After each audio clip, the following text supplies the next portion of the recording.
الكعبة. أوقفوا هذا الكذاب الذي يدعي معرفة السماء. احموا رسول الله.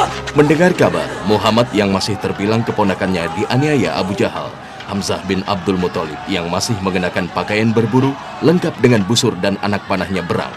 Ia langsung mendatangi Ka'bah, tempat tokoh-tokoh Quraisy berkumpul.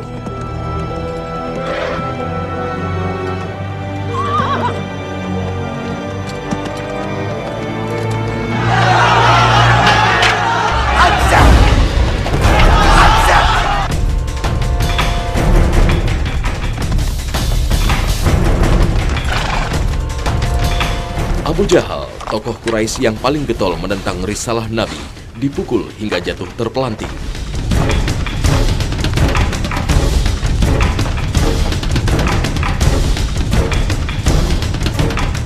وأنت تقاتل رجالا بلا سلاح لأنهم يظاهرون هذا السفيه. ومن أسفه منكم وأنتم تحرمونه حق الكلام. محمد مفتر وكذاب. ردها علي إن استطعت.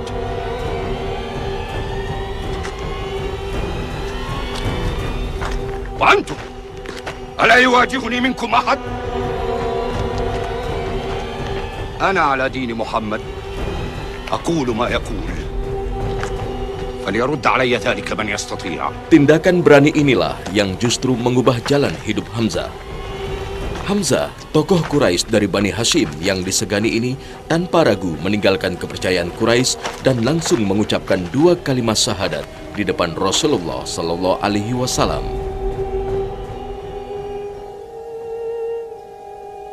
يا محمد يا ابن أخي عندما أجوب الصحراء بالليل أدرك أن الله أكبر من أن يوضع بين 4 جدران. Itu dicatat dalam sejarah hari pertama dia masuk Islam, dan itulah kemudian setelah itu Hamzah langsung nanti belajar resmi ke rumah Arqam bin Abil Arqam, tempat para sahabat berkumpul dengan Nabi SAW. Dan ini subhanallah, bagaimana Allah punya rencana. Karena ternyata Hamzah itu masuk Islamnya 3 hari sebelum masuk Islamnya Umar bin Khattab radhiyallahu anhu. Ini pertolongan Allah. Allah selalu punya rencana yang baik untuk muslimin. Ketika tahun 6 kenabian, mulai tahun 5 kenabian sebenarnya, muslimin itu mengalami masa-masa yang sangat sulit. Dicaci maki, dihina, diintimidasi, berbagai macam, bahkan ada yang disiksa, bahkan kemudian nanti ada yang meninggal karena mempertahankan agamanya. Saat itulah Allah menghadirkan orang penting yang membuat Islam menjadi kuat. Jadi seharusnya kita sebagai muslim tidak usah berkecil hati dengan Islam ini. Hamzah masuk Islam, 3 hari berikutnya Umar masuk Islam. Guncang. Ini 2 pemuda di zaman itu yang begitu dikenal dengan keberaniannya, kehebatannya, dan kepemimpinannya bahkan. Maka mereka guncang ketika itu Mekah. Kok bisa Hamzah masuk Islam, Umar 3 hari berikutnya masuk Islam? Tidak ada rencana. Dua-duanya masuk tidak dalam janjian. Dan lagi-lagi ada rencana Allah. Ketika Umar masuk Islam, kita tahu bahwa dalam sejarah Umar, begitu Umar datang ke Arqam bin Abil Arqam mencari Nabi dan ingin masuk Islam, seluruh sahabat yang ada di rumah Arqam bin Abil Arqam semuanya mojok ketakutan. Maka kemudian Hamzah yang berani, karena memang Hamzah yang bisa menandingi Umar. Hamzah mengatakan, ada apa dengan kalian? Mereka mengatakan, Umar datang di luar sana. Kata Hamzah, kenapa harus takut? Kita lihat Umar apa maunya. Kalau Umar maunya baik, kita akan sambut dengan baik. Tapi kalau dia berniat jahat, kita bunuh dia dengan pedang dia. Jadi artinya memang ini rencana Allah SWT. Sebelum hadirnya Umar yang menakutkan itu, Allah sudah hadirkan Hamzah yang siap untuk menyambut Umar bin Khattab. Sejak itu, Hamzah yang dijuluki singa padang pasir menjadi pendukung dan pembela Rasulullah. Islam pun semakin kuat dan tak lagi dipandang sebelah mata. يا سادة مكة لا مفر لكم الزمن والآفات سوف تقضي عليكم. Kaum Quraisy yang semula mencemooh muslimin karena sebagian besar pengikutnya orang-orang lemah, kini mulai waspada. Penyiksaan dan penganiayaan terhadap kaum muslimin yang lemah semakin kuat. Hamzah selalu hadir dan turut menguatkan tekad muslimin.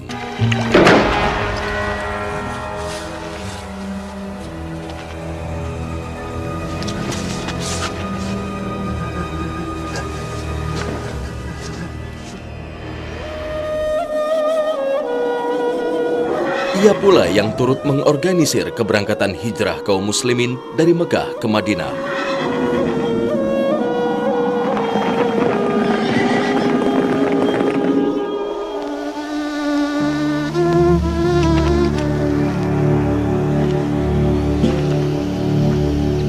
هل من شيء؟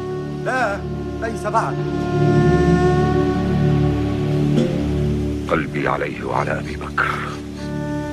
ماذا صنع بهما هذا القيس؟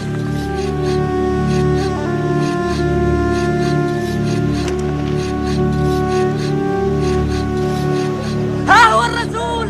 الله أكبر الله أكبر. ها هو الرسول. الله أكبر. أقبل الهادي البشير. الله أكبر الله أكبر.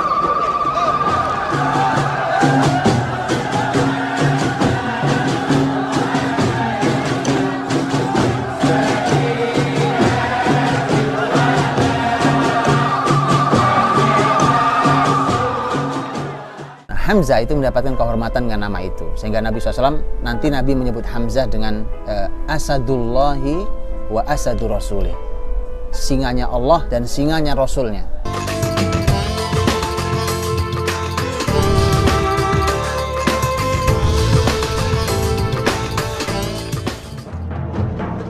Di Madinah, Hamzah larut bersama kaum muslimin membangun kota Nabi yang diawali dengan Masjid Nabawi.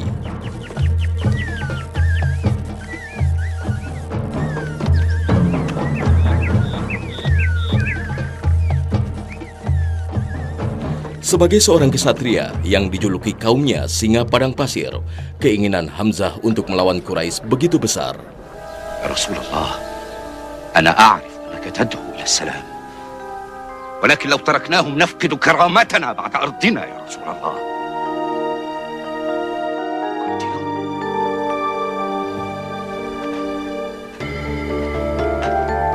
إن كل ما نملكه تحمله قوافلهم، وقوافلهم في متناول أيدينا، فلنستردن ما سلب منا غدرا بالقوة.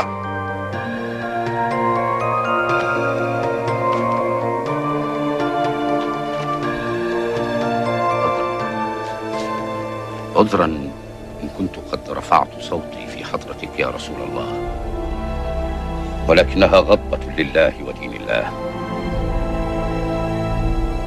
قاتلهم يا رسول الله. Apalagi setelah mendengar kabar dari Mekah bahwa kaum Quraisy mulai merampas harta dan menahan keluarga yang ditinggalkan kaum muslimin. لا قتال حتى يأذن الله. استمعوا إلى ما نزل على رسول الله من القرآن. بسم الله الرحمن الرحيم. أذن للذين يقاتلون بأنهم ظلموا وإن الله على نصرهم لقدير. الذين أخرجوا من ديارهم بغير حق إلا أن يقولوا ربنا الله. صدق الله العظيم. الله أكبر! الله أكبر! الله أكبر!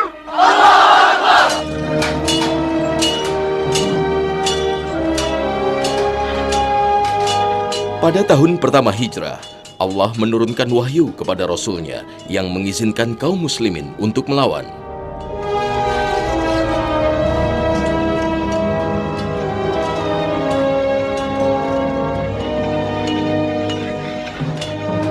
Setelah misi pengintaian yang dipimpin Hamzah pada tahun kedua Hijriah, terjadilah Perang Badar.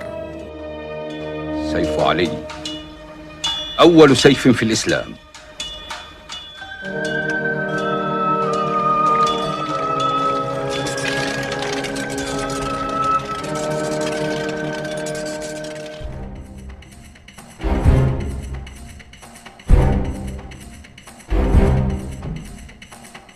Perang pertama dalam Islam sekaligus peristiwa yang mengharumkan nama Hamzah bin Abdul Muthalib yang mendapat gelar Asadullah atau Singa Allah dari Rasulullah Sallallahu Alaihi Wasallam. Hamzah itu mendapatkan kehormatan dengan nama itu, sehingga Nabi SAW nanti Nabi menyebut Hamzah dengan Asadullahi wa Asadu Rasulih, singanya Allah dan singanya Rasulnya, singa Rasulullah SAW. Jadi begitu mulianya. Ini satu-satunya sahabat yang berhak mendapatkan gelar singa hanya Hamzah.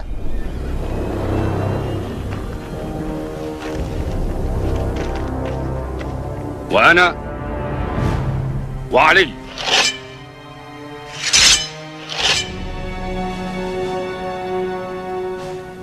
يقول رسول الله والذي نفس محمد بيده لا يقاتلهم اليوم رجل فيقتل صابرا محتسبا مقبلا غير مدبر إلا أدخله الله الجنة.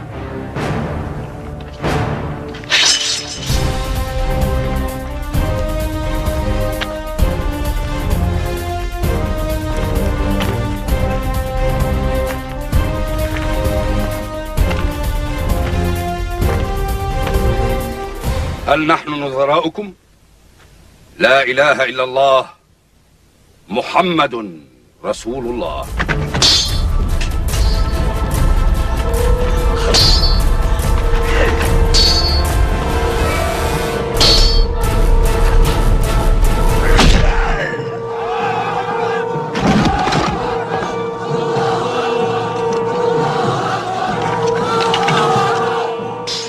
Allah Subhanahu wa taala dalam surat Al-Anfal menyampaikan id antum bil udwatid dunya wa hum bil udwatil quswa warrakbu asfala minkum. Ketika kalian muslimin adanya di udwatid dunya dan kemudian orang-orang musyrik itu adanya di udwatil quswa. Kalau kita datang ke Badar, dan Badar itu posisinya kurang lebih di tengah antara Mekah dan Madinah. Kalau hari ini kita berkendaraan dari Madinah kurang lebih 3 jam dengan kendaraan. Ya, itu hari ini masih bisa kita lihat ada padang pasir. Kalau kita menghadap ke arah ada gunung di sana. Di balik gunung itu ada laut merah itu. Di sana ada padang pasir. Di sana terjadinya peperangan antara musyrikin dan muslimin. Orang-orang musyrikin ketika itu mereka pasukannya diletakkan di tempat bertanah. Jadi di sana ada kebun. Kalau sekarang masih kita lihat ada kebun korma.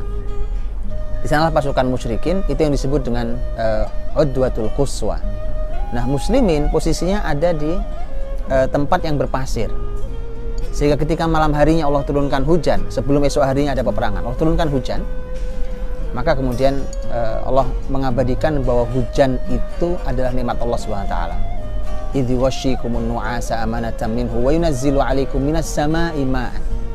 Ketika Allah menyelimuti kalian dengan rasa ngantuk, kemudian Allah menurunkan hujan dari langit. Salah satu fungsinya adalah wa yutsabbita bihil aqdam, agar kaki kalian itu kokoh, teguh. Kenapa? Karena begitu pasir itu ditimpa oleh air hujan, maka dia menjadi keras. Itu nyaman, manusia nyaman, kuda nyaman. Tetapi ketika tanah liat ketimpa air, ya bercampur dengan air menjadi lumpur. Itulah yang membuat orang musyrik malam itu tidak nyaman istirahatnya, tidak tenang, kuda mereka tidak nyaman, unta mereka tidak nyaman.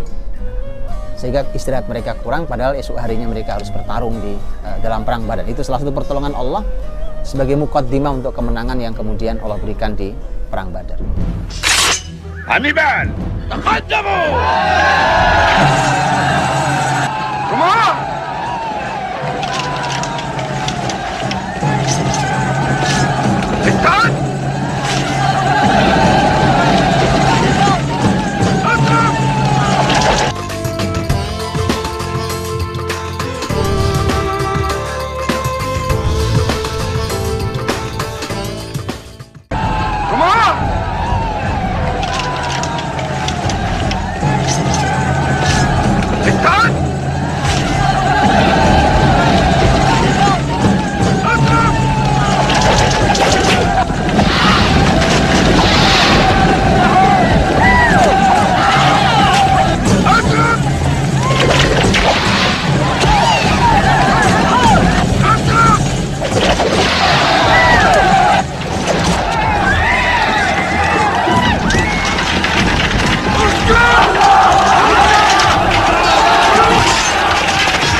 Hamzah yang memimpin lebih dari 300 orang muslimin berhasil mengalahkan lebih dari 1.000 orang pasukan kaum musyrik Mekah. 70 orang musyrik tewas dan 70 lainnya ditawan kaum muslimin.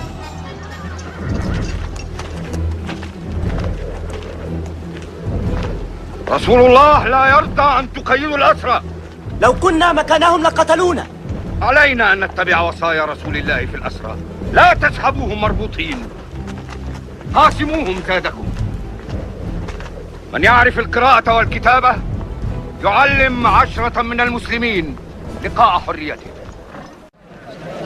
أشهد أن لا إله إلا الله. أشهد أن لا إله إلا الله. Kemenangan Perang Badar di Lembah Badar membuat kaum muslimin semakin kuat, sementara kaum Quraisy semakin terpuruk.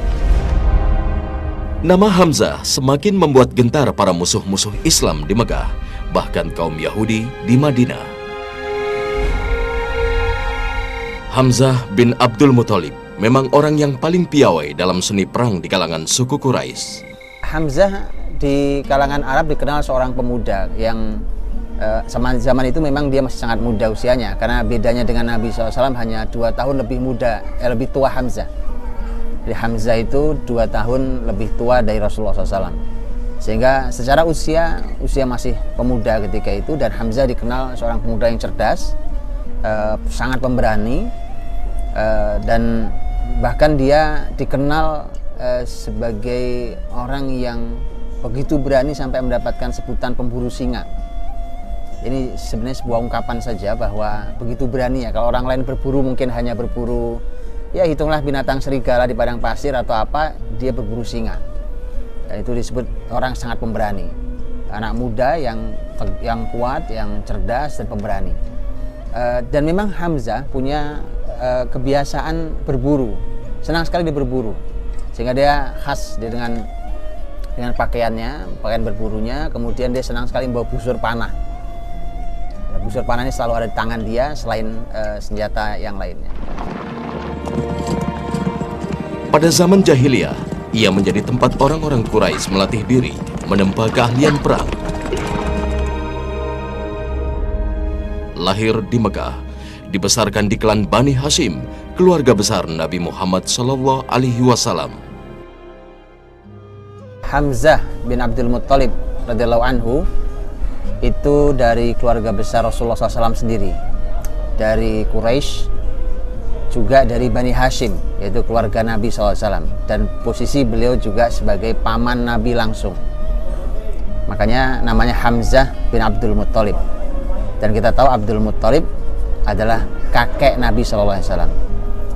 Selain paman, Hamzah juga saudara sepupu Nabi SAW, saudara sesusu Nabi SAW. Saat Muhammad SAW yang notabene adalah keponakan Hamzah, ketika beliau mendapatkan tugas amanah kerasulan, maka Hamzah itu posisinya sebagai seorang paman yang melindungi keponakannya, persis kurang lebih seperti Abu Thalib.